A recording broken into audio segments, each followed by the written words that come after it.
Are you listening? Damn.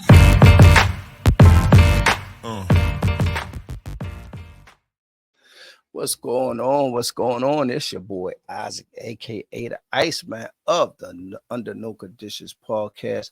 How is everybody doing? How's your week? Tiana White is on assignment. She is out of town taking care of some business. She most definitely be back with us next week. What's going on with you guys, man? How's your week? How's your families? I hope everybody is healthy, happy, and joyous at this point in their life. Today, man, we're going to talk about self-confidence and not allowing anybody to validate your own self-confidence. As you guys know, many Americans, we suffer from that disease of not really feeling too confident about who we are and what we're doing. And we always find a way to lean on self-validation from other people. I am a true witness of that, right? Having people validate your existence and really and allowing it to determine how you feel about yourself. Because self-confidence is really internal. It's an internal mechanism that we all have when we feel good about something that we accomplish. Unfortunately, self-confidence comes with a level of failures. If you're not careful, it can diminish your whole well-being of how you feel about yourself. So today, let's get into it. Self-confidence, something as simple as learning a language. Why? I could talk about it because I've been trying to learn how to speak Spanish for a minute.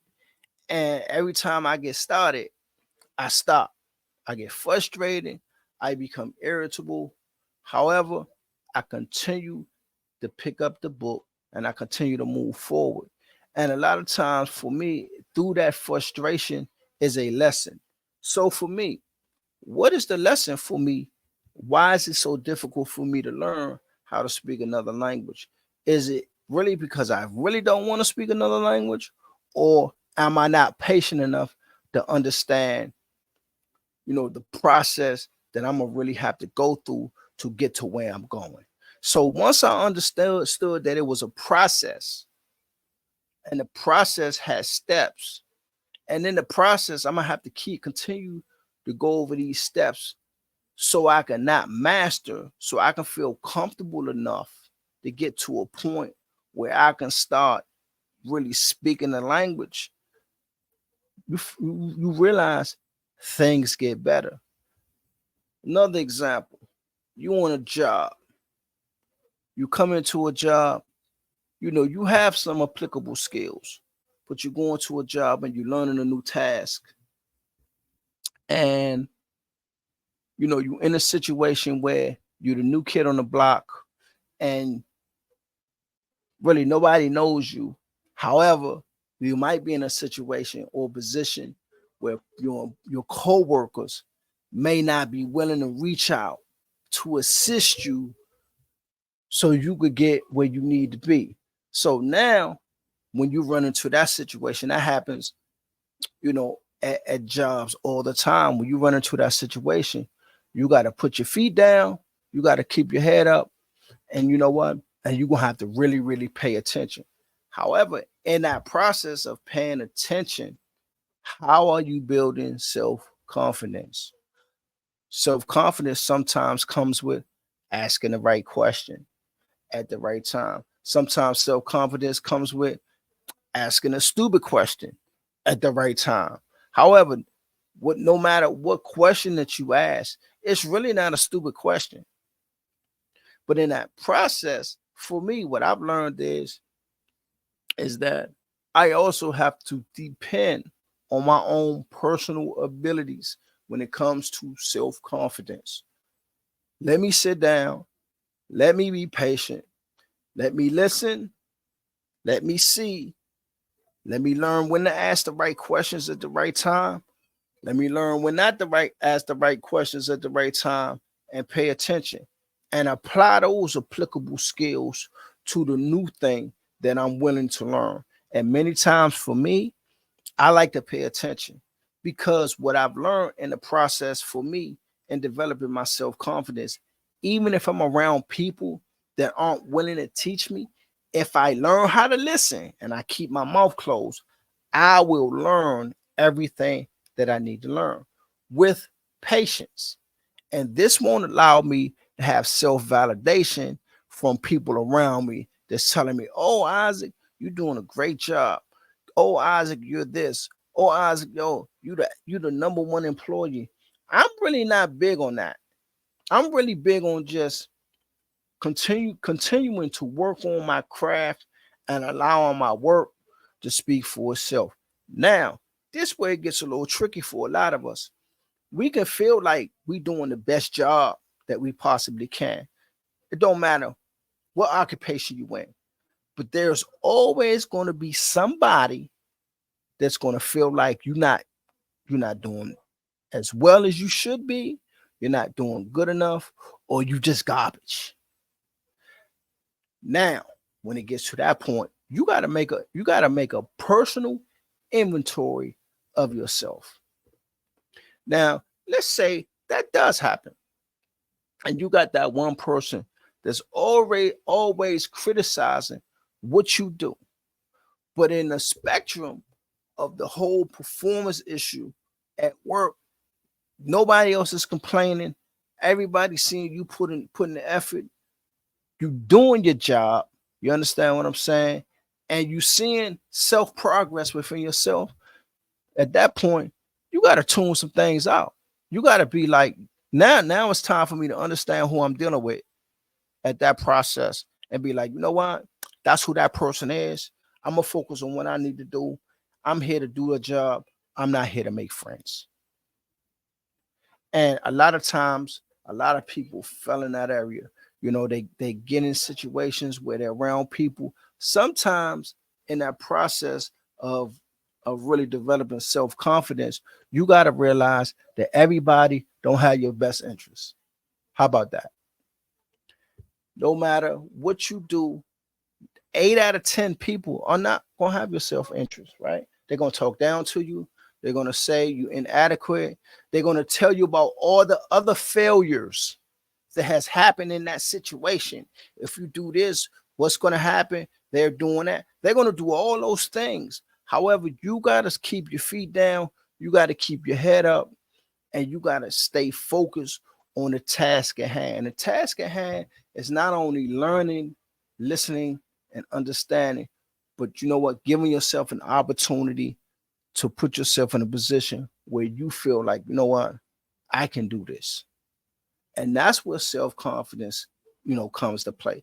It doesn't mean that I have to be cocky about it. It doesn't mean that I need to be better than anybody else, because I'm the type of guy, I don't want to be number one. I'm cool with being 2 or 3, because I always want to give myself enough room for improvement. That's just me. However, unfortunately, in that process, I do understand one thing.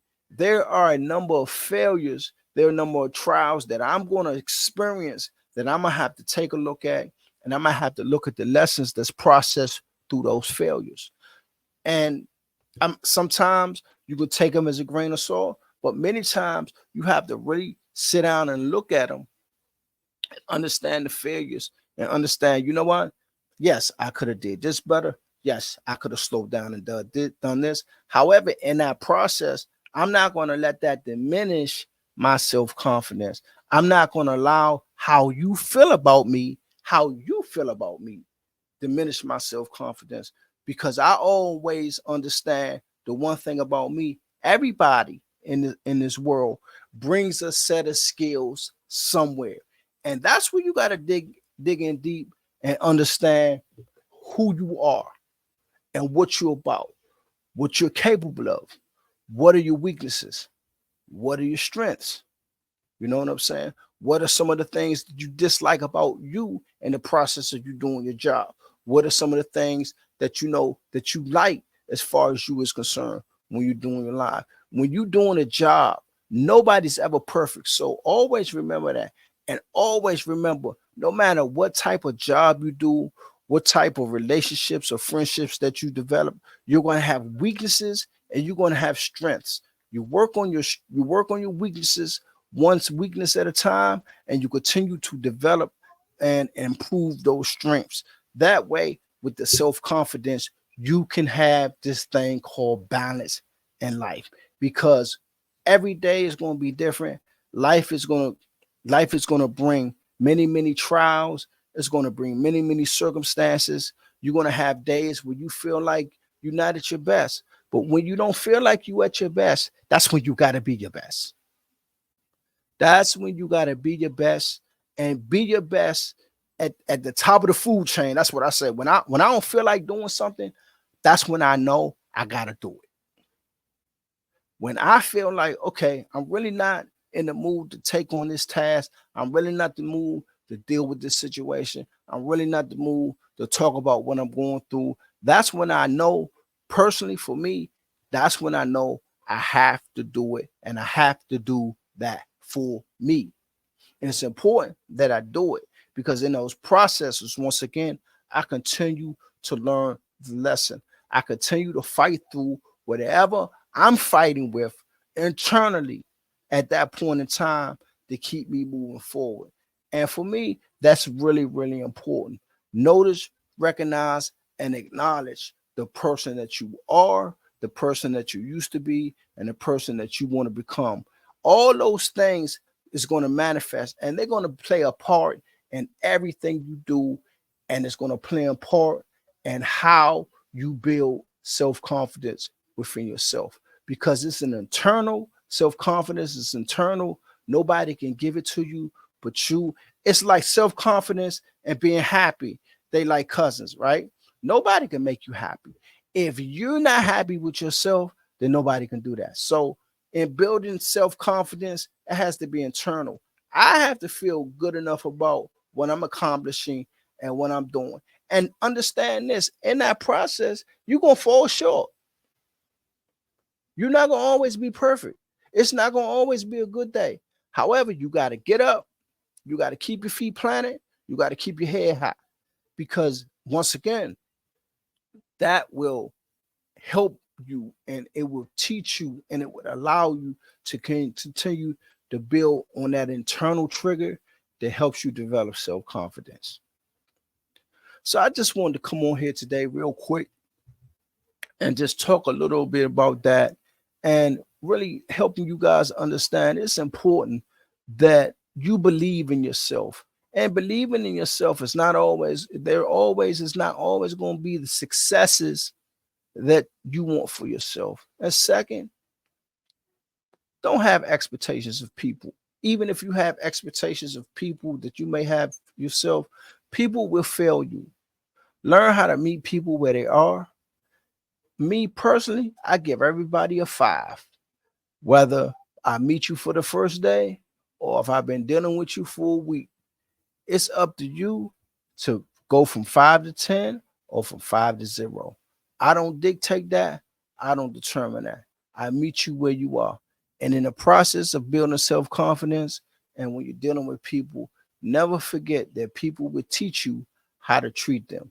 And you have to pay attention to that lesson, because that will take you a long way. This is your boy Isaac of the Under No Conditions podcast. I had a great time with you guys. I wanted to come on here, and I just wanted to say a few words to you guys. Tiana White and myself, we'll be back next week with another episode of Under No Conditions. And if nobody told you that they love you today, guess what? We here Under No Conditions. We love you. And hit us up, man. If you got into something you want to talk about, or you're going through something, hit us up on THEUNC podcast at gmail.com. That's THEUNC podcast at gmail.com. Ain't nobody tell you they love you. We love you guys. Stay well, stay peace, stay strong. We out.